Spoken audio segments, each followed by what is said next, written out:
So hello friends, let's study today about internal users and external users. After studying internal users and external users, we will read the definition of accounting.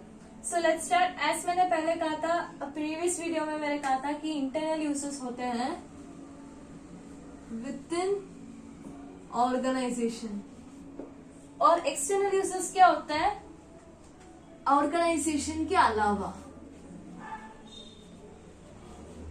Organisation के अलावा. So internal users के देख लेते हैं कि ये क्यों जानना चाहते हैं, किसके बारे में, कम्युनिकेशन के बारे में, मतलब रिजल्ट के बारे में, कंपनी के रिजल्ट को क्यों जानना चाहते हैं. इनका एक एक रीजन है, तो एक एक रीजन को पढ़ते हैं. As we learn in our previous video about the process of accounting, that is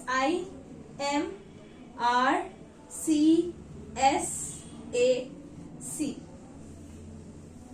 That is identification, measuring one value, recording, classifying, summarizing, analyzing and interpretation, communicating to other users. If आपने मेरा previous video नहीं देखा है तो वो देख लीजिए, फिर आपको ये समझ में आ जाएगा कि मैंने यहाँ पे क्या लिखा है. So internal users. Internal users में फर्स्ट कौन आता है, ओनर्स. ओनर्स को क्यों जानना रहता है, रिजल्ट, कंपनी के रिजल्ट के बारे में, क्योंकि उन्होंने कैपिटल कंट्रीब्यूट किया है कंपनी के लिए, उन्होंने कैपिटल कंट्रीब्यूट किया है और उन्होंने रिस्क भी बेयर किया है. So owner has the interest in knowing the result. Okay, next है मैनेजमेंट.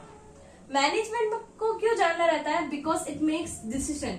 ये डिसीजन मेक करता है in the price level changes, like किसी प्रोडक्ट का प्राइस क्या होना चाहिए, ऐसे ये they makes decision. So as वो डिसीजन मेक कर रहे हैं तो मैनेजमेंट भी जानना चाहता है कि कंपनी का रिजल्ट क्या हुआ था. नेक्स्ट है employees and workers. Employees and workers को भी जानना रहता है, क्योंकि इफ प्रॉफिट हुआ कंपनी को तो बोनस मिलना चाहिए. बोनस मिलना चाहिए किसको, वर्कर्स को, क्योंकि उन्होंने काम किया है. एज प्रॉफिट हुआ तो बोनस मिलना चाहिए. Internal users, that's it. Next है एक्सटर्नल यूजर्स. इसमें 7 है, तो वापस एक बार इंटरनल देख लेते हैं, फिर will go to external users. Internal users में हमने क्या देखा, that is they are within the organisation. Organisation के अंदर होता है. First is owners. ओनर्स क्यों होता है, क्योंकि वो कंपनी के अंदर कैपिटल कंट्रीब्यूट करता है, मतलब कैपिटल डालता है. नेक्स्ट है रिस्क. रिस्क बेयर करता है, मतलब जितना भी रिस्क हो वो ओनर बेयर करता है. नेक्स्ट अपना आया मैनेजमेंट. मैनेजमेंट को क्यों जानना होता है, क्योंकि वो कंपनी में डिसीजंस मेक करते हैं. नेक्स्ट है employees and workers. Employees and workers इसलिए भी जानते हैं क्योंकि वो हकदार होते हैं बोनस के लिए. इफ उन्हें प्रॉफिट हुआ तो वो बोनस के लिए हकदार है, एज उन्होंने काम किया है उस कंपनी के लिए. नेक्स्ट हम आता है एक्सटर्नल यूजर्स पे. एक्सटर्नल यूजर्स मैंने क्या कहा था, ऑर्गेनाइजेशन के अलावा. ऑर्गेनाइजेशन के अलावा जो यूजर्स है, लाइक पहला आता है बैंक. बैंक क्यों है, बैंक को क्यों जानना रहता है, बिकॉज हमने बैंक से लोन लिया है. ये जानना चाहते हैं कि हमारा लोन सेफ तो है, हमने लोन तो दे दिया, ये हमारा लोन सेफ तो है, वापस रिकवर तो हो जाएगा. ये चेक करने के लिए, ये जानने के लिए बैंक्स इंटरेस्टेड रहते हैं हमारे रिजल्ट को लेके. नेक्स्ट है investors and potential investors. Investors जो मतलब इन्वेस्ट करते हैं, और पोटेंशियल इन्वेस्टर्स का मतलब वो जो इन्वेस्ट करने वाले हैं. तो इन दोनों का क्या होता है कि ये इनका डायरेक्ट कंट्रोल नहीं रहता है. तो ऐसे उनके पास डायरेक्ट कंट्रोल नहीं है, रिस्क ज्यादा रहता है. किसके लिए रिस्क ज्यादा रहता है, इन्वेस्ट करने के लिए. इन्वेस्ट करने के लिए उनका रिस्क ज्यादा हो जाता है. सो इन्वेस्टर और पोटेंशियल इन्वेस्टर का डायरेक्ट कंट्रोल नहीं रहता है, इन्वेस्ट करने के लिए रिस्क रहता है. इसलिए वो हमारा रिजल्ट जानना चाहते हैं, एज उन्होंने इन्वेस्ट किया है और जो इन्वेस्ट करने वाले हैं. नेक्स्ट है क्रेडिटर्स. चलो क्रेडिटर्स के बारे में देखते हैं. क्रेडिटर्स क्यों जानना चाहते हैं, एज हमने उनसे कुछ उधार लिया है तो वो हमारी क्रेडिट वर्थिनेस देखना चाहता है.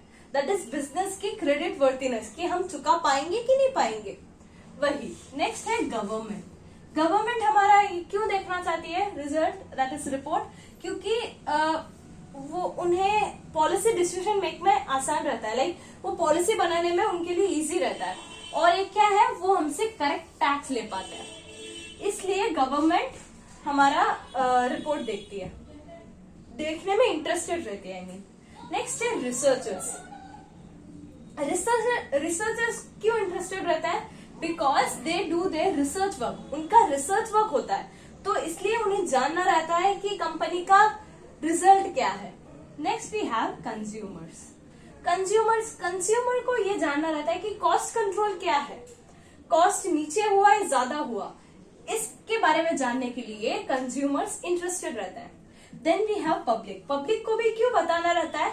बिकॉज पब्लिक को ये जानना रहता है कि contribution of business in the economy में इसका कितना कंट्रीब्यूशन है, ये जानने के लिए पब्लिक भी इंटरेस्टेड रहती है। तो एक बार वापस देख लेते हैं एक्सटर्नल यूजर्स। बहुत ही सिंपल है। पहला है बैंक। बैंक क्यों जानना चाहता है?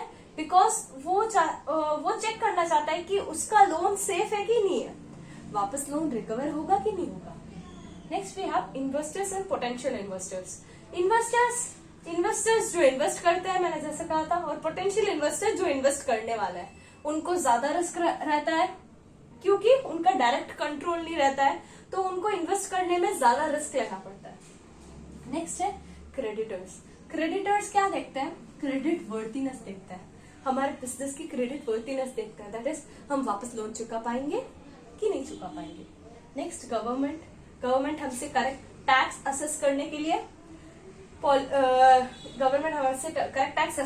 हमारा रिजल्ट देखता है, और पॉलिसी के लिए डिसीजन मेक करने के लिए भी गवर्नमेंट को इजी रहता है। नेक्स्ट है रिसर्च जो काम करते हैं उनके लिए इजी रहता है, लाइक रिपोर्ट ऐसा आया, हमने ऐसा रिसर्च किया, उसके रिलेटेड के लिए उनको बहुत यूजफुल रहता है, इसलिए वो इंटरेस्टेड भी रहता है। कंज्यूमर्स कॉस्ट कंट्रोल जानने के लिए। नेक्स्ट पब्लिक क्या जानने के लिए? कंट्रीब्यूशन ऑफ बिजनेस का कंट्रीब्यूशन इकोनॉमी में कितना है, ये जानने के लिए। सो हमने इंटरनल यूजर्स देख लिया और एक्सटर्नल यूजर्स भी देख लिया। नेक्स्ट हम देखेंगे डेफिनेशन ऑफ अकाउंटिंग। अकाउंटिंग का डेफिनेशन क्या है? वेरी सिंपल, एज हमने प्रीवियस वीडियो में पढ़ा था, द प्रोसेस ऑफ अकाउंटिंग। अगर आपको प्रोसेस ऑफ अकाउंटिंग अच्छे से याद हो गया है तो डेफिनेशन आराम से याद हो जाएगा। तो प्रोसेस ऑफ अकाउंटिंग क्या था, मैं यहाँ पे लिख के बताती हूँ।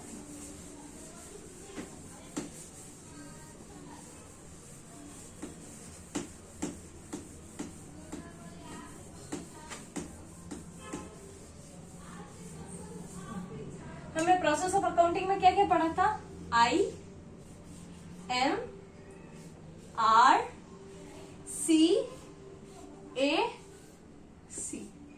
ओके, पहला हमने क्या पढ़ा था? Identification of transactions and events. हम ट्रांजैक्शंस एंड इवेंट्स को आइडेंटिफाई करते हैं। हम आइडेंटिफाई कैसे करते हैं? बिजनेस के रिलेटेड और मनी वैल्यू में जो हो जाते हैं, दैट इज मेजर कर सकते हैं हम मनी वैल्यू में, that is business B+M। Business के रिलेटेड और मनी वैल्यू को मेजर कर पाए, ऐसे ट्रांजैक्शंस को हम क्या करते हैं? आइडेंटिफाई करते हैं। देन उनकी मनी वैल्यू मेजर करते हैं, देन उन्हें रिकॉर्ड करते हैं। हमने रिकॉर्ड किस में पढ़ा था? हम रिकॉर्ड जर्नल में करते हैं। जर्नल क्या होती है? वो एक बुक होती है जिसमें हम रिकॉर्ड करते हैं। जर्नल क्या होती है? वो एक बुक होती है जिसमें हम हमारे ट्रांजैक्शंस रिकॉर्ड करते हैं। नेक्स्ट है क्लासिफाई। हम क्लासिफाई क्या करते हैं? जैसे हमने यहाँ पे रिकॉर्ड किया है उनको क्लासिफाई करते हैं, लाइक हमने इसमें हमारा सेल्स भी रिकॉर्ड किया है, हमारे परचेज भी रिकॉर्ड किया है, वो सारे जम्बल्ड है, तो हम इन्हें क्लासिफाई करते हैं। सेल्स को अलग और परचेज को अलग, परचेज कितनी हुई, परचेज को अलग। देन हम समराइज करते हैं, सॉरी एक स्टेप मैंने छोड़ दिया, समराइज। नेक्स्ट हम समराइज करते हैं। समराइज क्या करते हैं? टोटल सेल्स कितनी हुई हमारी, दैट इज टोटल सेल्स कितनी हुई और टोटल प्रॉफिट परचेज कितना हुआ, सॉरी टोटल परचेज कितना, ये जानते हैं हम, टोटल परचेज कितना हुआ ये जानते हैं। हमने इसमें 3 कॉन्सेप्ट पढ़े थे, दैट इज ट्रायल बैलेंस,